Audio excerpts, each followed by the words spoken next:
السلام علیکم and very good evening. ہم ہر گزرتے دن کے ساتھ جو بدلتی ہوئی صورتحال ہے اس کے اوپر تبصرہ کرتے ہیں، لیکن ایک امید کی کرن آج پیدا ہوئی ہے، کیونکہ کہا جا رہا ہے کہ پاکستان کی طرف سے آج آفیشلی ایران اور امریکہ دونوں کو ہی باضابطہ طور کے اوپر یہ دعوت دی گئی ہے کہ مذاکرات کا جو اگلا دور، جس کے بارے میں پہلے ممکنہ طور پر یہ پیشن گوئیاں کی جا رہی تھیں کہ شاید پچھلی نشست کے بعد اگلا جو دور ہے وہ ہونا ممکن نظر نہیں آ رہا، وہ تمام کی تمام جو اسپیکولیشنز ہیں وہ غلط ثابت ہوئیں،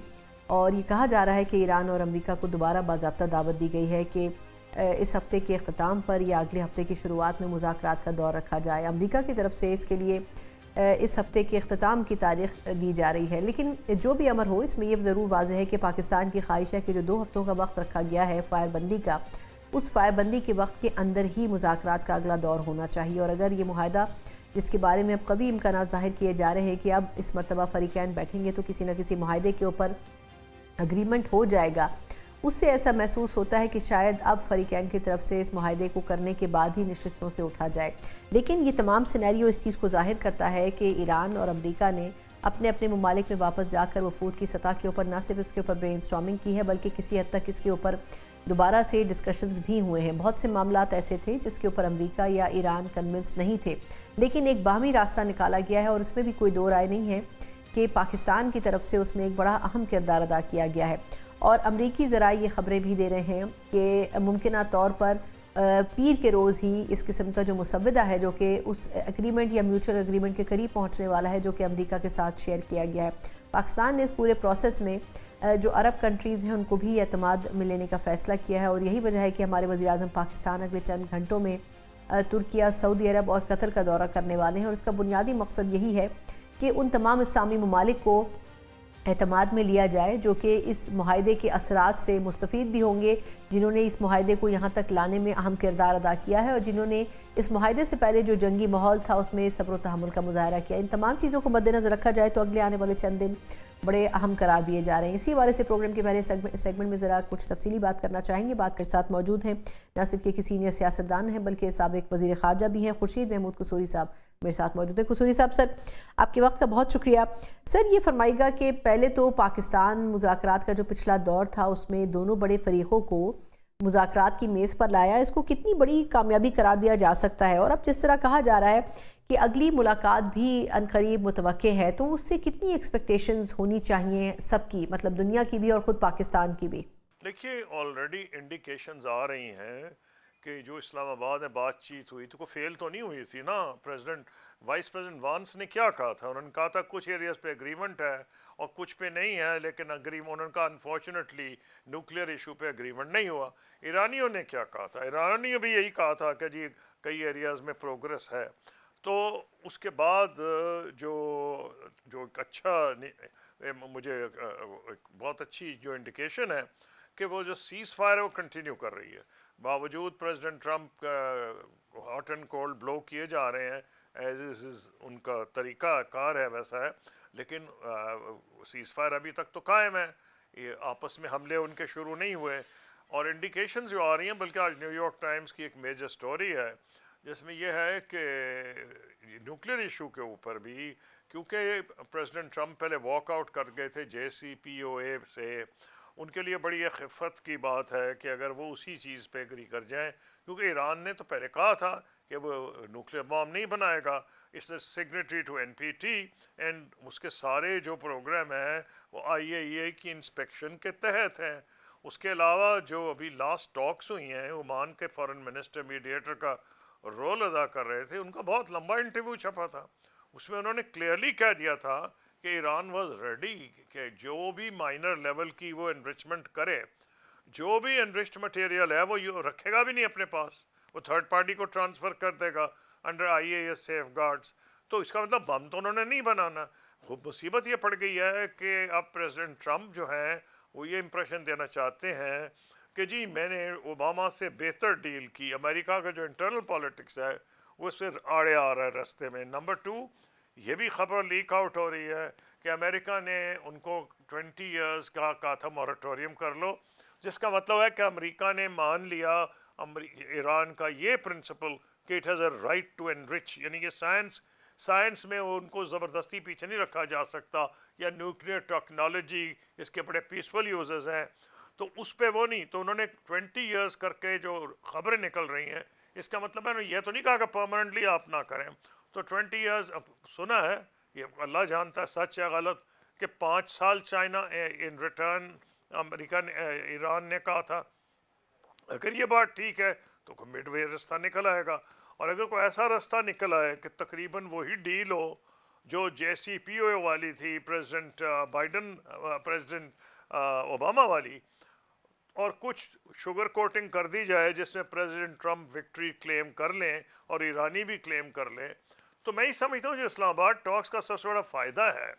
وہ یہ کہ 79 سے 2026 47 ایئرز ہیں، 47 سال میں پہلی دفعہ پارٹیز کو سامنے بٹھایا گیا.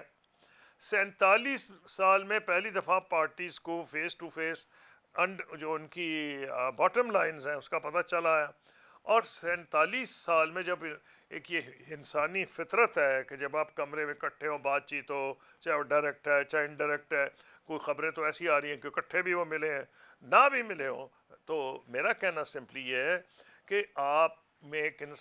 یہ جو جذبہ پیدا ہو جاتا ہے کہ جناب ہم نے ان مسائل کا حل کرنا ہے. اور پھر امریکہ کو اس بات کا تو اندازہ ہے نا کہ اب اتنے دن جو اس نے جنگ کی حاصل کیا ہے، کچھ بھی نہیں. ان کی اپنی ریٹنگز نیچے جا رہی ہیں امریکہ میں مڈ ٹرم الیکشن سے پہلے. ورلڈ اکانومی پہ بڑا سخت نیگیٹو اثر ہوا ہے، اور اس کا اثر لازمی امریکن اکانومی پہ ہوگا، اور آلریڈی ہو گیا ہے. اور خاص طور پر ان سٹیٹس میں ہوا ہے جو ستم ظریفی ہے، جنہوں نے پریزیڈنٹ ٹرمپ کو ووٹ دیا تھا، کیونکہ ان لائک پاکستان اپیرنٹلی وہاں کا ٹیکس سٹرکچر ایسا ہے، شاید یہ ممکن ہو کہ اسٹیٹ کے لاز ہوں کچھ ہوں کہ ان سٹیٹس میں مہنگا زیادہ پیٹرول ہے جنہوں نے پریزیڈنٹ ٹرمپ کو ووٹ دیا تھا. تو یہ ساری چیزیں جو ہیں یہ کاؤنٹ کر رہی ہیں، ان پہ پریشر ہے. لیکن قصوری صاحب یہ فرمائے گا کہ پاکستان باضابطہ طور پر دونوں ممالک کو دعوت تو دے چکا ہے اگلے راؤنڈ کے لیے، لیکن آپ کو کیا لگتا ہے کہ سر کون سے وہ ایسے پوائنٹس تھے پچھلی مرتبہ جو کہ جن کے اوپر ریزرویشن رہی دونوں طرف سے، کیونکہ یہ کہا گیا کہ معاہدے کے بالکل قریب پہنچ گئے تھے لیکن معاہدہ نہیں ہو سکا، تو آپ کے خیال میں وہ کون سے نکات تھے جس کے اوپر اختلاف برقرار رہا؟ دیکھیے، پہلی بات تو نیوکلیئر ایشو کے اوپر تو ضرور اگریمنٹ کرنا پڑے گا کیونکہ اتنا بڑا ایشو بنا چکے ہیں. اور نمبر 2، ایران نے اعلانیہ کہا اور ان کے لیڈر کا فتویٰ ہے کہ وہ اس کو امورل غیر اخلاقی ویپن سمجھتے ہیں، اس قسم کی یہ تباہی مچاتا ہے. تو ایران تو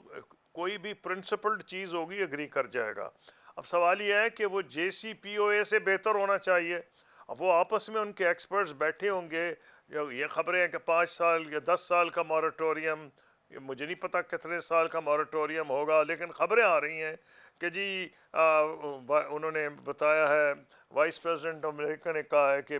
20 سال کا ہم نے پرپوز کیا، تو ایرانیوں نے کہا جی 5 سال. تو اس پہ لوگ اندازہ لگا رہے ہیں شاید 10 سال کا ہو جائے. مجھے یہ اسے سب قیاس آ رہی ہیں. میرا کہنا صرف یہ ہے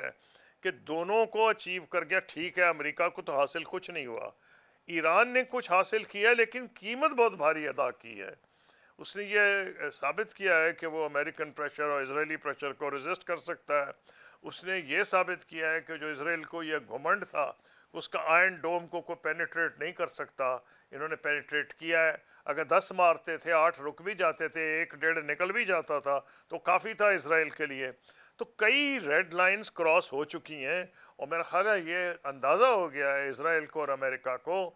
حالانکہ اسرائیل تو ماننے کو نہیں تیار، کیونکہ اسرائیل تو چاہتا ہی ہے کہ خود اس میں طاقت نہیں ہے، وہ چاہتا ہے امریکہ کی طاقت سے ایران کو ختم کر دے. تو یہاں آ کے ان کا ڈفرنس ہو گیا ہے. جہاں تک زائنسٹ لابی ہے، جوئش ہے ہو یا کرسچن لابی ہو زائنسٹ کی، وہ ایک طرف گئی. لیکن جہاں تک پریزیڈنٹ ٹرمپ امریکہ کے بھی تو صدر ہے نا، وہ اپنی ریٹنگز بھی تو دیکھ رہے ہیں، اپنی پارٹی کی دیکھ رہے ہیں. پارٹی میں ریوولٹ ہو رہا ہے، کئی بڑے بڑے سپورٹرز ان کو چھوڑ کے چلے گئے ہیں اور ان پہ تنقید کر رہے ہیں. تو مجھے یہ لگ رہا ہے کہ جو ان کو پریشر آئے گا، ایشوز جو مین آ گئے ہیں، ایک تو نیوکلیئر ایشو ہے، نمبر 2 ہرموز کے اوپر. ہرموز تو ایشو پریزیڈنٹ ٹرمپ نے بنا دیا، یہ تو ایشو ہی نہیں تھا. ان ادر ورڈز ان کو کہہ رہے ہیں تم بم نہ بناؤ، بم تو انہوں نے ان کے ہاتھ پہ پکڑا دیا. پریزیڈنٹ ٹرمپ نے ان کو ہاتھ پہ پکڑا دیا. یہ جو آبنائے ہرمز ہے یہ تو ایٹم بم سے کم نہیں ہے. ساری دنیا کی معیشت کو بلو اپ کر سکتا ہے اگر اس میں خدا نہ خواستہ اس کو لمبا بند کیا جائے، بلاکیڈ کیا جائے۔ تو میں یہ سمجھتا ہوں اس پہ نیوکلیر ایشو پہ ہوگا، ہرموز کے اوپر کوئی پرنسپلڈ اگریمنٹ ایسا ہو سکتا ہے جس میں international law of the seas کو مد نظر رکھتے ہوئے کوئی ایسا طریقہ، چاہے بہانہ ہو کہ وار کی ریپریشنز تو نہیں امریکہ مانے گا، لیکن یہ امریکہ کی ریکنسٹرکشن میں کچھ اگر فنڈنگ ہو جائے، وہ کسی بہانے سے ٹول ہو جائے، کچھ ہو جائے، کوئی طریقہ ڈھونڈا جائے گا کہ اور ایران، دیکھیں میں ایک اور بات بتاؤں، اگر وہ بالکل ہلکا پھلکا سا بھی اگریمنٹ ہوا، اگریمنٹ تو ایک طرف گیا، ایران نے ثابت کر دیا ہے نا کہ بھائی ہرموز ہمارے سامنے سے گزر رہا ہے، ادھر تو 5-4 ریاستیں ہیں، دوسری طرف یہاں تو اکیلا ایران ہے۔ ایران جو ہے وہ پاکستان سے ٹیریٹری میں بڑا ہے، ہاں آبادی میں ہم سے چھوٹا ہے، اور وہ 92 ملین اس کی آبادی ہے، سارے باقی عربوں سے ملا کے گلف کے 4 گنی اس کی آبادی ہے، اور اس کو اگر یہ دشمن پرماننٹلی بنا لیں تو ان کی اکانومی تباہ ہو جائے گی، کیونکہ سارا جو اکنامک بیس ہے یو اے ای اور ایسی کنٹریز کا، وہ امن ہے، امن میں اور سیکیورٹی، کہ وہاں لوگ، ساری دنیا کے لوگ انویسٹ کرتے ہیں، تو یہ کیسے ہو سکتا ہے کہ وہ یہ چاہیں کہ ایران سے پرماننٹ انمٹی ہو جائے؟ ہاں یہ دوسری بات ہے کہ ان کی یہ خواہش تھی کہ امریکہ، یو اے ای کی، کہ امریکہ کے ساتھ مل کے ایران کی طاقت کو اتنا نقصان پہنچایا جائے کہ وہ آئندہ وہ نہ کر سکے جو اس نے کیا ہے، لیکن جو اس نے کیا ہے وہ بادل نخواستہ کیا ہے۔ جب ایران پہ حملہ ہو ہی گیا تو امریکہ کیا کرتا یا ایران کیا کرتا؟ واشنگٹن پہ تو حملے نہیں کر سکتا، تو اس نے ان کے جو بیسز ہیں وہاں کیا ہے۔ تو آبنائے ہرمز میں بھی کوئی ایسا اگریمنٹ ہو سکتا ہے living within the confines of international law, اور اس کے اوپر سارا یورپ اور ایشیا سپورٹ کرے گا، کیونکہ سب کا انٹرسٹ ہے کہ یہ اتنی اہم واٹر وے ہے کہ یہ کھلی رہے۔ یہ بھی فرمائے گا کہ مذاکرات اگر ناکام ہو جاتے ہیں بالفرض، تو مشرق وسطیٰ کی سچویشن کیسی آپ بنتی ہوئی دیکھ رہے ہیں؟ کیونکہ اس جنگ کے دوران جہاں یو اے ای نے آبنائے ہرمز کھولنے کے لیے کسی بھی حد تک جانے کی بات کی، جہاں بحرین نے قرارداد پیش کی UN میں آبنائے ہرمز کو کھولنے کے حوالے سے، اور پھر ہم دیکھ رہے ہیں کہ سعودی عرب نے بھی اس کے بالکل مختلف طریقے سے صبر و تحمل کا مظاہرہ کیا، جتنی مرتبہ بھی ان کے اوپر حملے کیے گئے۔ تو آپ یہ سچویشن کیسی پائل اپ ہوتے دیکھ رہے ہیں اگر تو یہ جنگ کا معاملہ پھیلتا ہے؟ دیکھیے، جہاں تک آپ کہہ رہی ہیں کسی حد تک جا سکتے ہیں، حد یہ ہے کہ بحرین اور یو اے ای اس حد تک تو جا سکتے ہیں کہ وہ کوشش کریں گے کہ امریکہ ایران کا کچومر نکالے، سے زیادہ کیا کر سکتے ہیں، لیکن اس میں میرے حساب میں انہیں کچھ حاصل نہیں ہوگا۔ As a friend of the golf, میں تو I have great feelings of friendship for them, اور پاکستانی دیکھیں 4-5 ملین پاکستانی اس علاقے میں کام کر رہے ہیں، تو ہمارا تو اکنامک انٹرسٹ بھی ہے، and these countries have been friends to Pakistan. تو اس میں جو یہ آپ کہہ رہی ہیں ڈفرینسز جو ہیں وہ صرف آبنائے ہرمز میں نہیں ہیں، آپ دیکھ لیں سعودی عرب اور یو اے ای میں انفارچونیٹلی ڈفرینسز منظر عام پہ آئے ہیں، یمن میں، سوڈان میں، صومالی لینڈ میں ان ڈفرینسز میں نہیں جانا چاہ رہا، وہ اور قسم کے معاملات ہیں۔ آبنائے ہرمز کا جہاں تک تعلق ہے، جس میں U A E as much interested as Saudi Arabia, وہ یہ ہے کہ یہ کھلا رہنا چاہیے، تو کوئی راستہ ڈھونڈ لیا جائے گا جس میں یہ کھلا رکھنا تو ایران کے بھی انٹرسٹ میں ہے۔ ایران اپنا تیل خود تو نہیں پی جائے گا، اس نے بیچنا ہی ہے نا، تو کوئی راستہ نکلے گا، جو یہی نکلے گا، جو نیوکلیر ایشو اور اس کے اوپر یہ جو ہے جس کو پراکسیز کہتے ہیں، اگر ایک پیس سیٹلمنٹ ہو جائے تو پراکسیز کا کیا مطلب ہے؟ وہ ملک جو ایران کے حق میں ہے، وہ ملک ہیں، اٹ سو ہیپنز، یا وہ اس سے جہاں شیعوں کی اکثریت ہے، چاہے ہوتیز ہوں یمن کے، یا لبنان کے شیعہ ہوں، یا عراق میں شیعہ ملیشیاز ہوں، وہ یہ سمجھتے ہیں کہ، اور خاص طور پہ جب تک انہوں نے آیت اللہ کو کیا، انہیں شہید کیا، یہ ان کے مذہبی اعتقادات جو ہیں ان پہ بھی حملہ ہو گیا ہے، اور پاکستان کی میں جو اہل تشیع ہیں ان کو بہت سخت دھکا لگا تھا۔ آپ نے دیکھا کس قسم کے ڈیمونسٹریشنز ہوئے تھے گلگت بلتستان، کراچی، آل اوور پاکستان، تو ایک بہت بڑی میرے خیال میں حماقت کی گئی ہے کہ ان کے جو رہبر تھے وہ شیعوں کے مذہبی پیشوا بھی تھے، مذہبی لیڈر بھی تھے، تو ان کے جو فیلنگز ڈیمیج ہوئی ہیں، سینٹیمنٹس ڈیمیج ہوئے ہیں، تو ایران، میں نہیں سمجھتا کہ یو اے ای کو یہ بات قابل فہم نہیں ہے. تو خواہش ان کی ہو سکتی ہے کہ اسرائیل امریکہ کو پریشر ڈالے اور ایران پر مزید حملے کرے، لیکن میری دانست میں اس کا یو اے ای کو فائدہ نہیں ہوگا. یو اے ای کو تبھی فائدہ ہوگا اگر اس کے نتیجے میں کوئی ایسا نظام آ جائے جس میں ساری دنیا کے ممالک اور پرائم بینیفیشریز یو اے ای، سعودی عرب یا گلف کنٹریز ہیں وہی ہوں گی، کہ رائٹس آف نیویگیشن جو ہیں، جو انٹرنیشنل لا کا حصہ ہیں، ان کو اس طرح انڈر پن کیا جائے کہ کوئی اس کو روک نہ سکے. اور اس ایشو پہ تو یورپینز بھی ان کے ساتھ ہیں، جاپانی، کورین سب سپورٹ کریں گے ساؤتھ ایسٹ. اور جو ساؤتھ ایشیا ہے، انڈیا، پاکستان، بنگلہ دیش، ہمارے تو ملینز آف ورکرز وہاں اس ایریا میں ہیں. ہمارا تو اپنا انٹرسٹ ہے کہ کسی ایسے طریقے سے اس کو حل کر لیا جائے. تو میں اس سے سمجھتا ہوں کہ ڈفرینسز ہیں ان میں، اور یہ کئی ممالک میں ہوتے ہیں، آپ دیکھ لیں. اور کوئی مذہب کی بنیاد نہیں ہے، مذہب آپ دیکھتے ہیں ہندوستان اور نیپال دونوں ہندو مت کے تعلق ہے ان کا، لیکن ان کے بہت سے ڈفرینسز ہیں، تو وہ ان کو ریزالو کرنے کی ضرورت ہے نا. تو میرا خیال ہے سعودی عرب اور یو اے ای ریئلائز کر لیں گے کہ ان کے میوچل بینیفٹ میں ہے کہ یہ ایشوز خود ریزالو کریں آپس میں. بہت بہت شکریہ خورشید محمود قصوری صاحب، سابق وزیر خارجہ، ہمارے ساتھ موجود تھے. بڑی حد تک پاکستان نے جو ایفرٹس کیے ہیں ان کے نتائج آنے کے قریب ہیں، لیکن اس میں ایک بڑا حصہ ہماری سیاسی لیڈرشپ اور ہماری جو دفاعی لیڈرشپ ہے اس کا بھی ہے. اگر اسٹریٹجیکلی بھی دیکھا جائے تو بڑی حد تک اس جنگ سے اگر تو یہ پھیلتی ہے تو بڑے مضر اثرات ہو سکتے ہیں، اور خاص طور پر پاکستان کی کوشش ہے کہ اس ریجن میں اس کو اس اثرات سے دور رکھا جا سکے. اس کے اوپر کچھ دفاعی تجزیہ کاروں سے انالیسس لیں گے ایک بریک کے بعد ایک بار پھر آپ کو خوش آمدید کہتے ہیں. جس طرح ہم نے آغاز میں تفصیلی بات کی کہ سفارتی لحاظ کے اوپر پاکستان اس وقت کہاں کھڑا نظر آتا ہے، اور ایک ایسے وقت میں جب پاکستان دوسری مرتبہ مذاکرات کے سیکنڈ راؤنڈ کے لیے بھی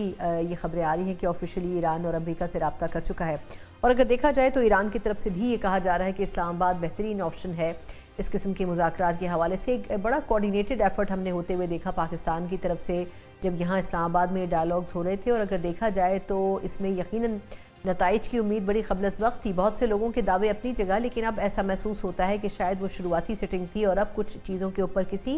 بہتر انداز میں کسی نتیجے کے اوپر پہنچا جا سکتا ہے جس کے لیے اگلی نشست رکھی گئی ہے. لیکن اب اس سے پورا جو سینیریو ہے مشرق وسطیٰ کا وہ تبدیل ہوتا ہوا نظر آ رہا ہے. ایک طرف سعودی عرب بڑا فعال ہو رہا ہے، پھر قطر کی طرف سے بھی یہ بات ہو رہی ہے، پھر فرانس کی طرف سے بھی، اور جو دیگر یورپین کنٹریز ہیں، جرمنی ہے، اٹلی ہے، ان کی طرف سے ایسے مختلف اقدامات ہو رہے ہیں جس سے محسوس ہوتا ہے کہ امریکہ کے اوپر کسی حد تک پریشر جو ہے وہ بڑھتا ہوا محسوس ہو رہا ہے. کیا واقعی یہ سب کچھ ہوگا؟ اور پھر اس کے بالکل پیرالل دونوں ملکوں کے بیانات بھی خاصے گرم سرد ہو رہے ہیں. انہی تمام چیزوں پر بات کریں گے. بات کرنے کے لیے میرے ساتھ موجود ہیں دفاعی تجزیہ کار خالد چشتی صاحب، ان سے ذرا تفصیلی جانتے ہیں. سر بہت شکریہ آپ کا پروگرام میں شامل ہونے کے لیے. یہ فرمائیے گا سر کہ آپ کے خیال میں اس وقت کے سینیریو میں پاکستان دوسرا انوائٹ آفیشلی دے چکا ہے، اور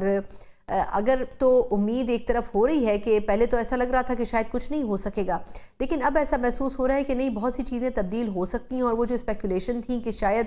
پچھلے دور میں مذاکرات ناکام ہو گئے، اس کے بعد اگلی سیٹنگ نہیں ہوگی، اب وہ چیزیں غلط ثابت ہو رہی ہیں. آپ کو لگتا ہے کہ اس مرتبہ بہتر ہوم ورک کے ساتھ یہ تمام لوگ بیٹھیں گے آ کر مذاکرات کی میز پر؟ بہت شکریہ ثنا مرزا صاحب، آپ نے انوائٹ کیا. دیکھیے، اتنے بڑے واقعے یا جنگ کے بعد اتنا آسان نہیں ہوتا کہ مذاکرات آلموسٹ 48 گھنٹے میں شروع ہوں اور اسٹریٹ اوے کوئی نتیجہ نکلا ہے.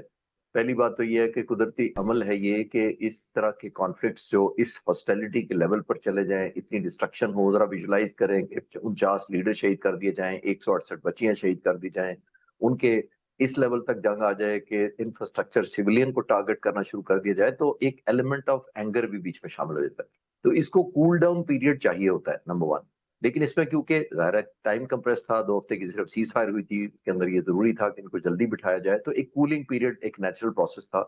کہ ایبزارب کیا جائے گراؤنڈ ریالٹیز کو. نمبر 1 اس دوران جب جنگ ہو رہی ہوتی ہے تو عام طور پر دونوں سائڈیں اپنی اپنی پرفارمنس کو ایویلیویٹ کر کے سیلف رائٹس سمجھتی ہیں کہ ہم خود ٹھیک بھی ہیں، ہم نے اپنی پرفارمنس بھی بہت زبردست دی ہے، اور ہمیں نیگوسیشن کی لیوریج بھی بہت اچھی چاہیے دوسرے سے. تو جیسے میں نے کہا، گراؤنڈ ریالٹیز کے سے ہٹ کے تھوڑی سی ایلیمنٹ آف ایگزیجریشن یا سیلف پریز کا ایلیمنٹ قدرتی عمل ہوتا ہے اس کے اندر. نمبر 1.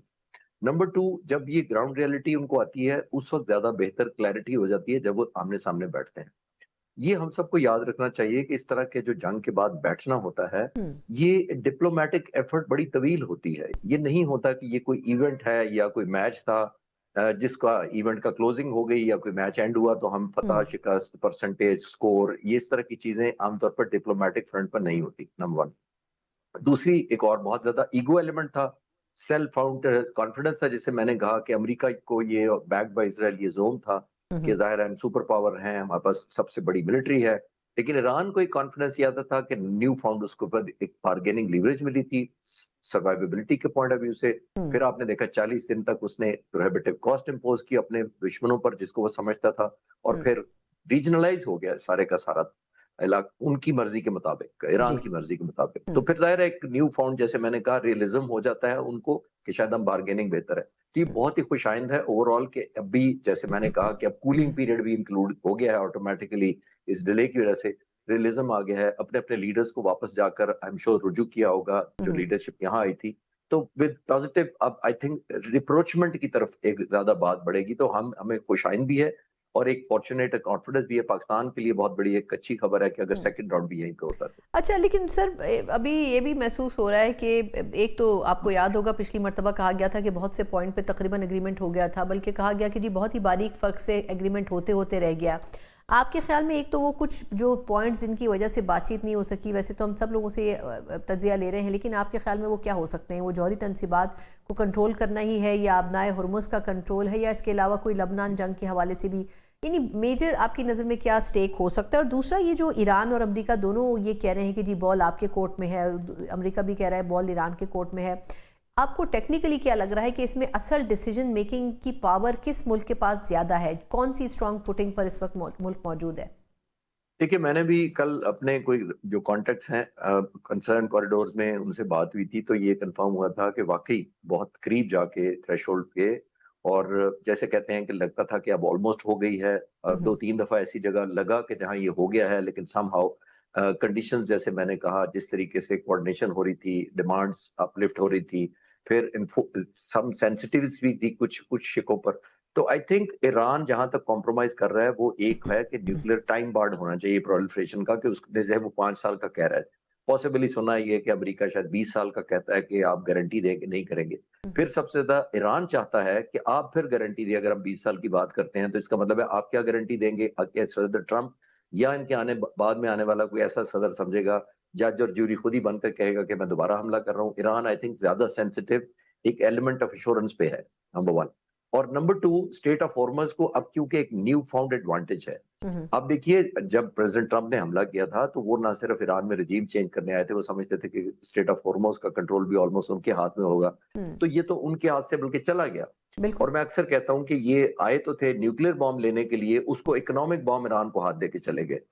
ایران کو یہ پتہ لگ گیا ہے کہ نیوکلیر بام بنا بھی لوں, یہ میرا خیال یہ ہے کہ ایران کو محسوس ہوا ہے کہ اگر یہ میں نیوکلیر بام بنا بھی لوں تو پتہ نہیں کب استعمال کروں گا, لیکن اکنامک بام تو اس نے ready on and of button اپنے سب پر رکھ دیا ہے, اور جس کی وہ بارگیننگ چپ چاہتا ہے. تو آئی تھنک 2 ہی زیادہ کنٹیشنز تھے.